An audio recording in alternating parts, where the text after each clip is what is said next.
Hello and welcome to the Quiver channel. I am Jason, your host. And let's start at the beginning. For those that are new to my channel, for those that have only connected to it via the mobility scooter vlogs, I'm officially diagnosed as autistic. I have comorbidities in ADHD, Bipolar type 2, PTSD, and I'm in remission from bowel cancer. I exist in a very strange situation where everything I do has to be a coping strategy. Everywhere I go, I have to have something in place to keep me safe. You see, if I leave my house, just walk outside my front door, I can become catatonic. I can become what's called non-functioning autistic. If someone says hello to me, if I talk to someone I don't know, if I see something on the street that triggers me, I will just freeze up, go catatonic, and that's a bad thing, very bad thing.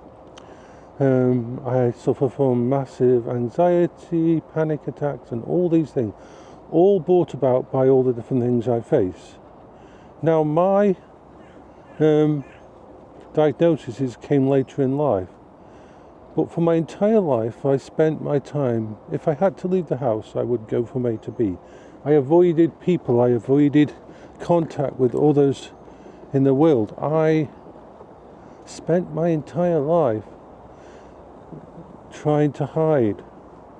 I didn't spend all my time in my bedroom playing computers as a child because I was into as a game.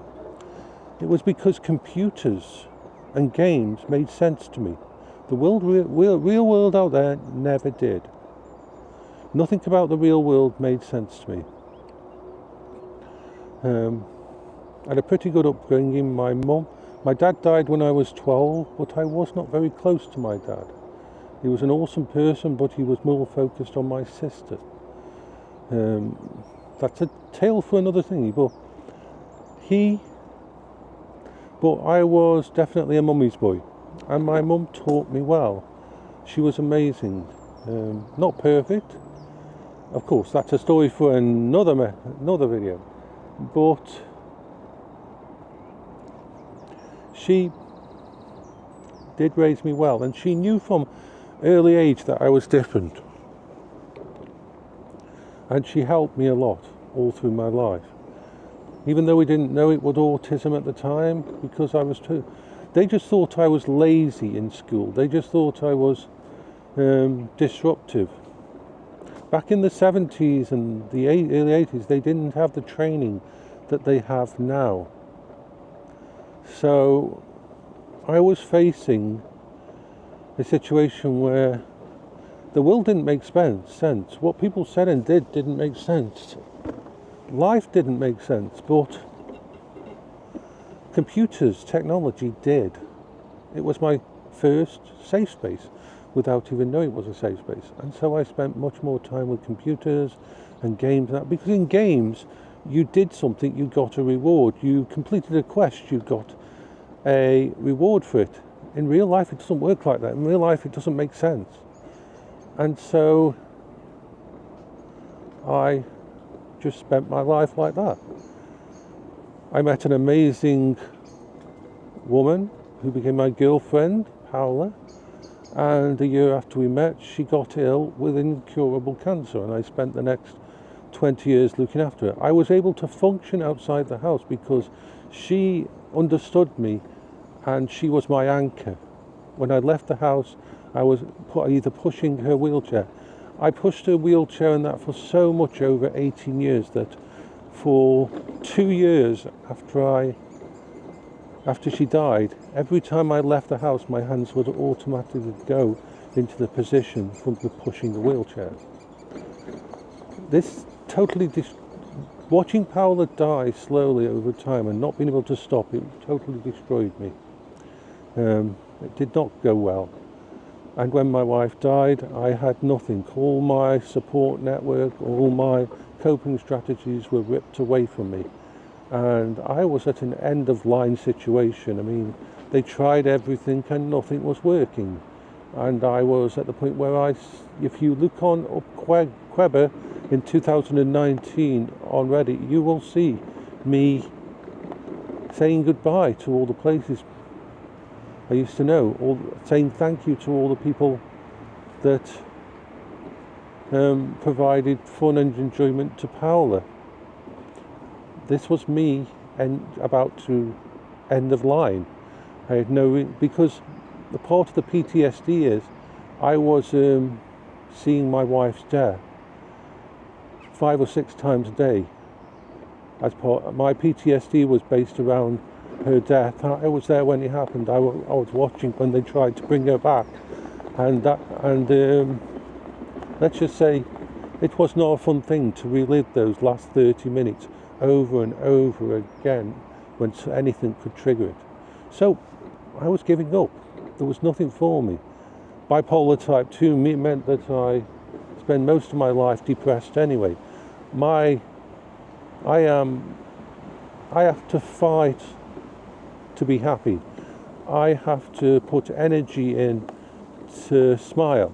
I am normally in a depressed state. But then one very brilliant mental health care professional, and believe me, I had a lot of mental health care professionals trying to help me.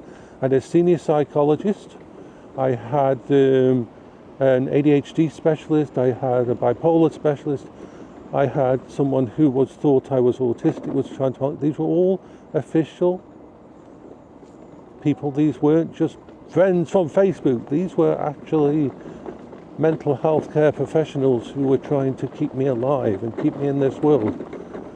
Even my GP and everyone, they all expected me to end my life. They all expected me to go end of line. Ooh, a little squirrel, yay! And so, when one really brilliant person, healthcare professional, a new one which had some spare time, it was funny because I went into his office and I was so angry.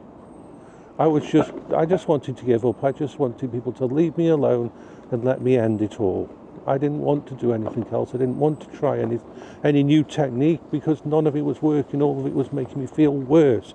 Trying to reconnect and become a functioning member of society was really, really fucking me up.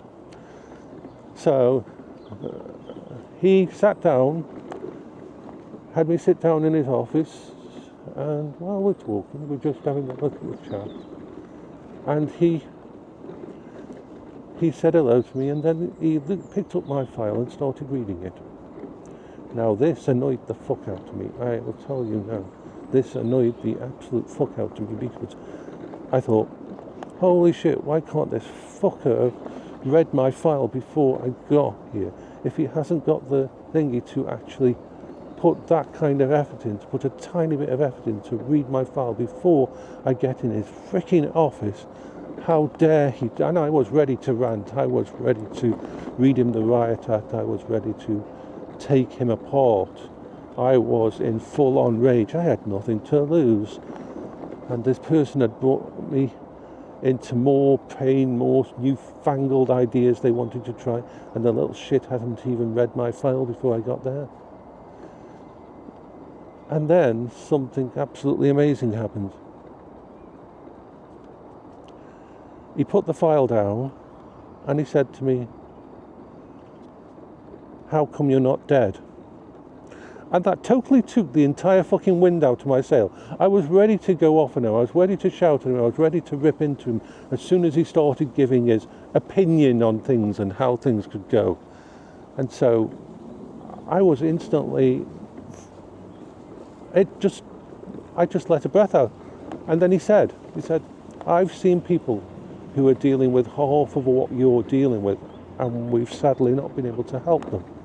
So tell me, how come you're still alive?" And we started to realise that it was computers and games and technology. They were the only things that gave me any kind of peace, any kind of comfort, any kind of protection. And so he says, okay, we're going to throw out all of the normal plans and treatments. I'm not going to try and get you on medication because we've tried them before and they caused you bad side effects, which made you even more depressed, which made you even more deep into not having a good time. And we're going to use technology. And that was the start. With signed on by, I remember at that time I had about five different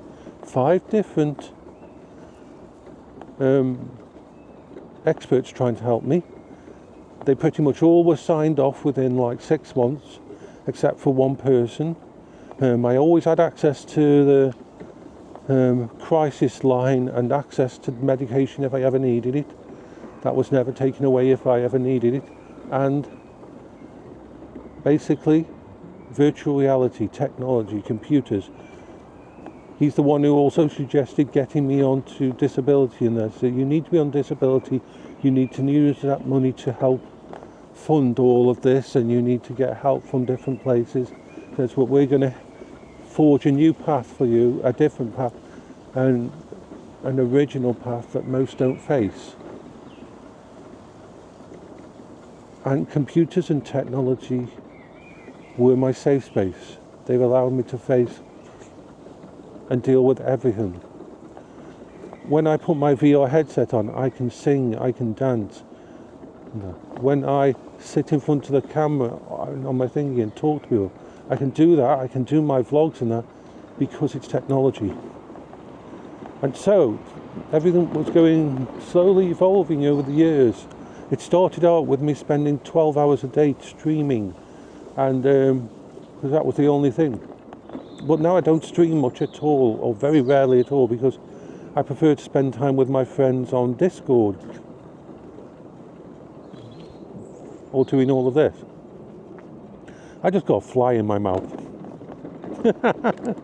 I just got a fly in my mouth. And so,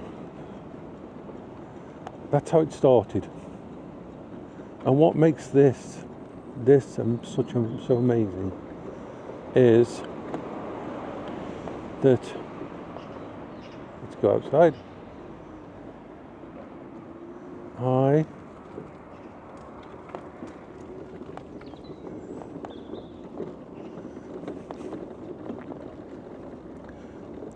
I'm now able to leave the house. Now remember, for 4 years, I was not leaving the house at all. In fact, let's just stop here while I just get a drink. I need to wet my whistle.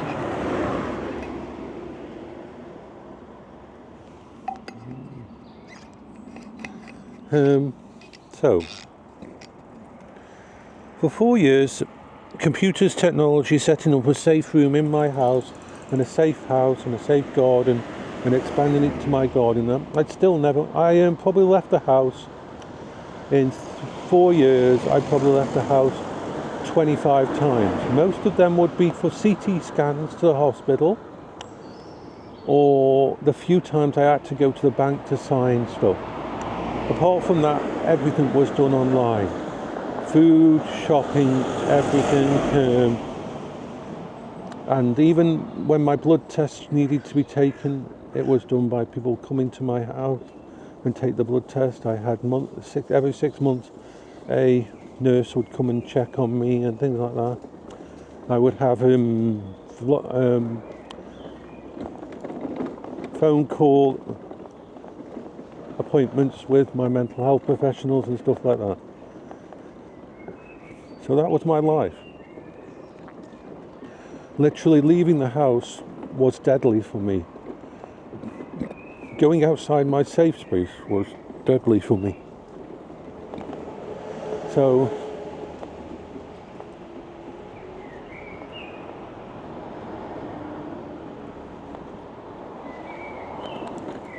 get over the road. And so, I was happy in my lot.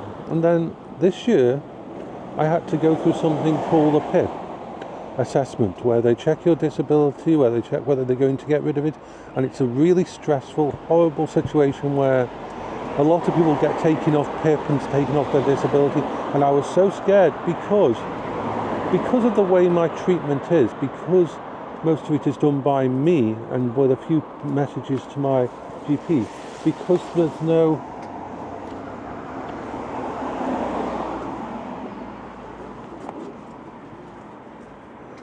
just get across here, because there's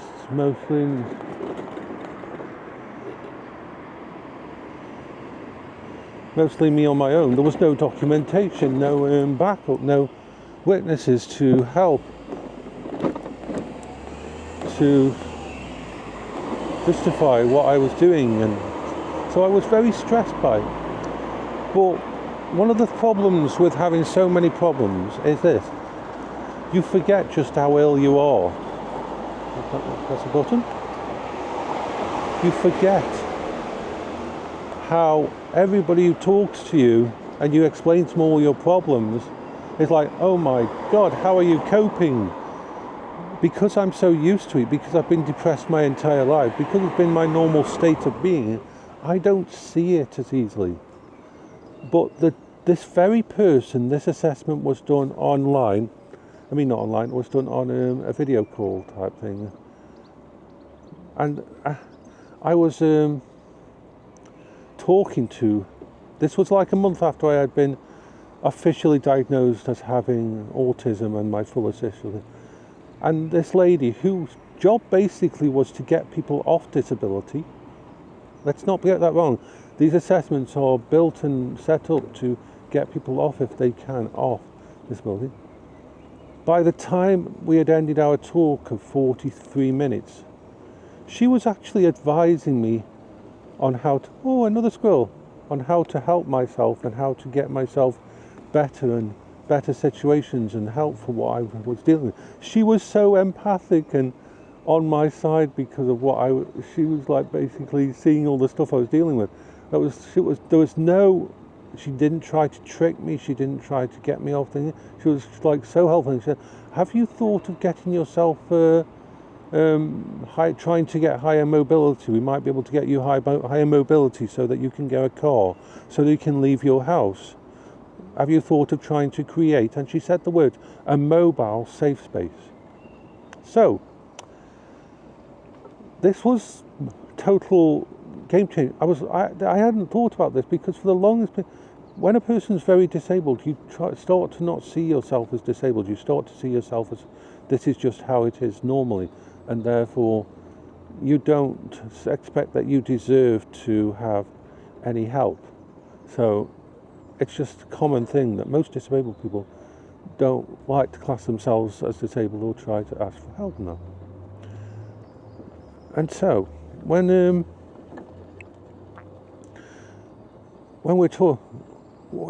after this, I looked into getting in a car, but I can't drive. On Motability scheme in the UK, you can get a car, a vehicle, all those kind of things. But I don't drive. And after looking into it, a great deal of deep diving into it, realised that it would actually be a bad thing. Because I would have to rely on someone else to actually drive me around. And I didn't. My friends are on Discord. There's people who would help, but they just can't take on that role of being able to take me places. So after a while of all the research and that, and realising that there was probably a good chance that I wouldn't get highest level mobility benefit. So we said, hey, why not a mobility scooter? And so here we are. This mobility scooter is now my mobile safe space. I have so much technology with it. I have my camera with it. I have all my bits and pieces to help keep me safe and protect me and all that. And for the first time in years, I am actually able to leave the house. I am actually able to go places and explore. Ooh, pigeons! Hee. Ooh, that's a nice pigeon. Nice tan-coloured pigeon. I am actually able to leave the house to experience the outside world because my focus is on this mobility scooter. My hands are on the Delta steering wheel. I've got the camera in front of me that I'm recording all of this. I've got a headset on. I've got my drinks with me. I've got technology with me. I've got backups for everything in my bags with me. And so it's the forming of a mobile safe space. I have to, I have to always look for single points of failure. What happens if it breaks down? What happens if this happens? So on and so forth. The good thing is I have roadside recovery with this. Yes, like AA or ROC, they will come out and they will come out and fix it. They will get me to back home and that. All these little things, and I have all my equipment on here. And slowly, I'm building this so I can go further and further and leave the house more. And have experiences that I have. Even when I was a child and growing up, if I had to go places, I would just be from A to Z, avoid everybody, try to hide in the corners, try to hide away from everything, and never exploring. At the moment, I am wandering. I have no set objective. I am just travelling around on my little scooter, having glorious fun, and nothing's there to bother me. It's like, yeah, I'm just so happy. And that is where it's all come from. This is where it's all, the beginning of it all. And you're here along with this trip. We'll go down canals, we'll go through different places, we'll explore parts of the city and town that I've never been to or not been to in years and years since Paola died. And slowly we will build up and create I know where we'll go today. All of this. Ooh, nice birdies. And so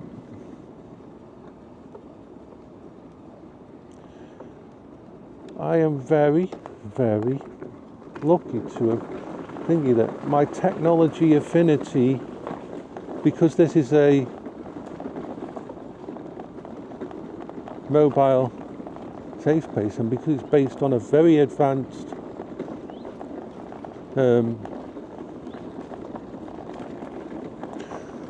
mobility scooter, the Quingo Tourer Mark II. And you got to understand, I don't have a lot of money. I never have a lot of money. Money is something that the only reason I've been able to get a lot of technology in the house is this. Let's talk about what happened and why I had money enough to do all these bits and pieces. So I'm going to stop this video there. This is the first video of the day. I hope you're all having a good day. So I'll just stop this now.